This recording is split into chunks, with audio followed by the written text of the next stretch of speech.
So hey guys, welcome back to my channel. So explanation को start करने से पहले please guys subscribe to my channel, like the video and share with your friends. और thank you so much for 1K subscriber guys. Thank you. मतलब बहुत ही मज़ा और खुशी और एक्साइटमेंट एक साथ हो रहा था. And for your request, here is the part 12 of Still 17. Enjoy. So इस बात की शुरुआत में हमें दिखाया जाता है कि बोंगडो अपनी टीममेट्स के साथ खाते खाते अचानक से बेहोश हो जाता है.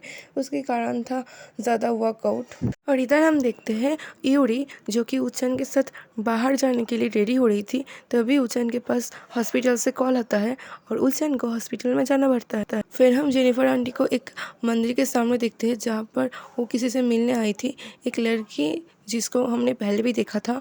उसके साथ एक अंकल आते हैं जो कि कौन है वो तो हमें बताया नहीं जाता और उनमें क्या बात हुई वो भी हमें नहीं बताया जाता. और यहाँ पर सीन कट हो जाता है. फिर हमें नेक्स्ट डे का सीन दिखाया जाता है जहाँ पर ओजिन बोंगडो से कहता है कि तुम उठ गए हो, ये लो तुम्हारे लिए मैंने ये काढ़ा बनाया है, तुम इसे जल्दी से खा लो और ठीक हो जाओ.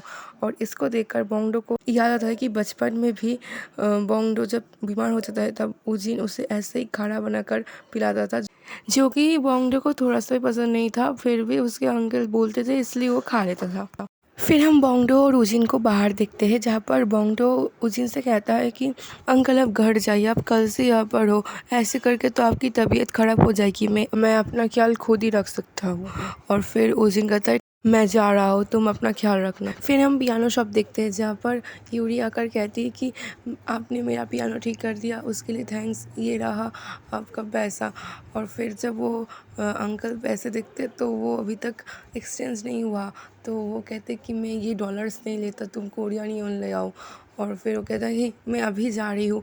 पर अंकल कहता है कि नहीं रुक जाओ, तुम्हें और जाने की कोई ज़रूरत नहीं और पैसे देने की भी कोई ज़रूरत नहीं, ये पियानो उठाओ यार से जा और कभी भी लौट कर मत आना. फिर हम एक फ्लैशबैक देखते हैं जहाँ पर प्रोफेसर यूरी को ऑफ़र कर रहा था कि वन टाइम म्यूज़िक फेस्टिवल में आने के लिए. और उसी बात को लेकर यूरी गुमशुदा थी क्योंकि उसे समझ में नहीं आ रहा था कि वो वायलिन बजा पाएगी या फिर नहीं. फिर हम जेनिफर को देखते हैं जो कि एक डॉल को देखकर रो रही थी और यहाँ पर हम जेनिफर के आंखों में आंसू देखते हैं. फिर हम प्रोफेसर को रोना के साथ देखते हैं जहाँ पर प्रोफेसर रोना से कहती है कि तुम्हें यूरी को लेना पड़ेगा. और रोना थोड़ा सा टाइम मांग के बाथरूम में जाती है और फिर उसे फ्लैशबैक्स आते हैं कि जब रोना और यूरी एक साथ क्लासेस करते थे तब उसकी जो सीनियर्स होती थी तो वो यूरी को ज़्यादा प्रेफर करती थी और वो कहती थी कि यूरी बहुत ही टैलेंटेड है, वो ज़रूर फेमस हो जाएगी. और फिर वो लोग हंसते हंसते कहते तो चलो फिर अभी उसके साथ सेल्फी ले लेते हैं, बाद में तो उसे हम मिलेंगे नहीं ना. फिर उसके बाद हम यूरी को देखते हैं जो कि आज वायलिन बजाने वाली थी. और हम बोंगडो को देखते जो कि यूरी की वायलिन की आवाज़ सुनकर रुक जाता है. तो आप लोग भी थोड़ा सा सुन लीजिए.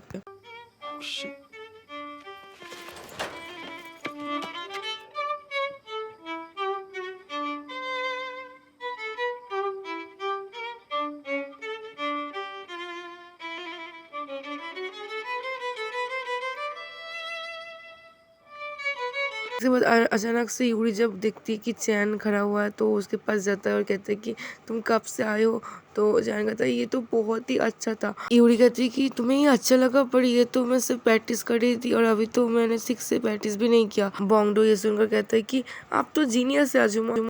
फिर हम नेक्स्ट डे का सीन देखते हैं जहाँ पर बोंगडो अपना जिम का प्रैक्टिस कर रहा था और वहाँ पर उसकी बोर्ड में लिखा था डोंट थिंक फील.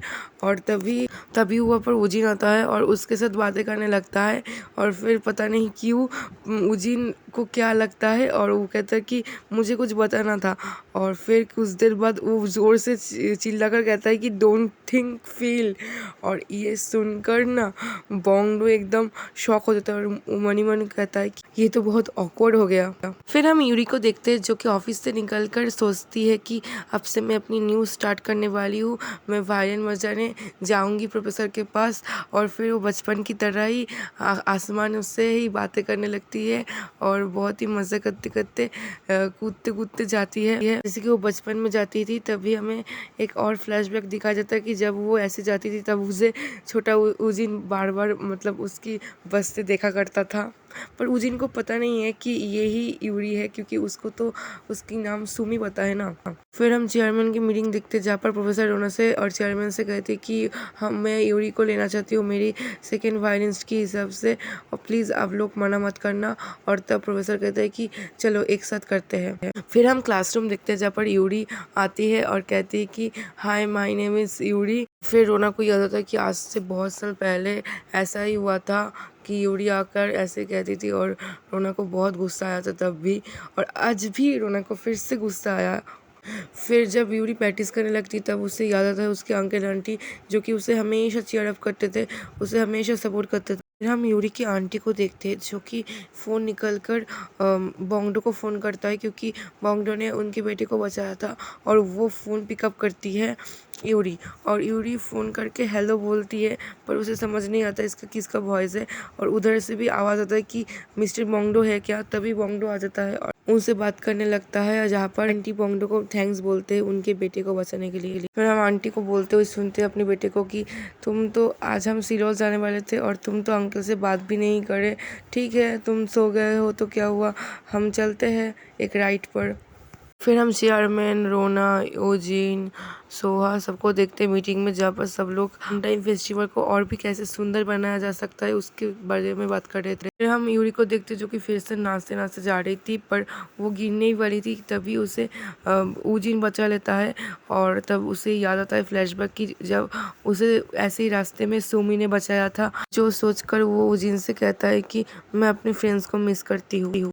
फिर हम एक अनजान से इंसान को देखते हैं जो कि यूरी के अस्पताल में जाकर यूरी के बेड चेक करती है, पर वहाँ पर कोई और था, और फिर उसे नर्स मिल जाती है जो कि नर्स उसे सस्पिशियस लगती है, इसलिए नर्स उसे पूछती है कि आप कौन है, आप क्या यूरी से मिलना है। पर यूरी तो बहुत दिन पहले ही चली गई थी। ये सुनकर वो अनजान सा इंसान चला जाता है, पर नर्स उसे बुलाने लगती है, पर वो सुनता। फिर हम जीचान को देखते हैं जिसके हाथ में यूरी की बचपन की पिक्चर थी, और वो सोचता है कि इस एक ऑर्केस्ट्रा इसमें ज़रूर कहीं ना कहीं तो यूरी होगी, कौन सी वाली है वो।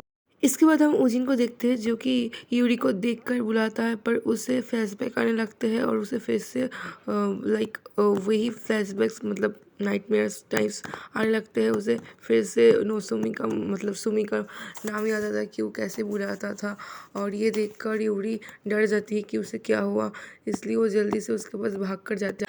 उजिन को फिर से एक्सीडेंट वाला सीन याद आ जाता है, उससे उसकी डॉक्टर की बात याद आती कि तुम दो लड़की को एक ही लड़की में इमेजिन कर रहे हो। तब उजिन खुद से कहता है कि हाँ, मैं पहले तो सुमी से ही प्यार करता था, पर अभी क्या क्यों पता नहीं लगता है कि यूरी से मुझे एक अलग ही लगाव है। क्या पता नहीं लगता है कि मैंने उसे इससे पहले भी कहीं देखा है।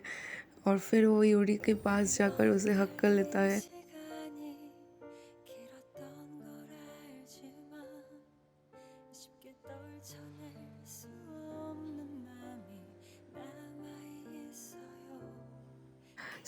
इसी के साथ ये पार्ट यहाँ पर ही ख़त्म होता है। Thank you so much for watching this video guys, and मैं आई होप कि यूट्यूब इसमें स्ट्राइक ना लगाए और ये वीडियो ऐसे ही रहे, क्योंकि पता नहीं आजकल तो कभी भी स्ट्राइक पड़ जाता है। जो भी हो, thank you so much for 1K, ये सो आई एम सो हैप्पी। और अभी मैं कोशिश करूँगी कि वीडियो 2-3 दिन में एक वीडियो तो मैं डालने की कोशिश करूँगी। एंड फिर से again thank you so much, love you all.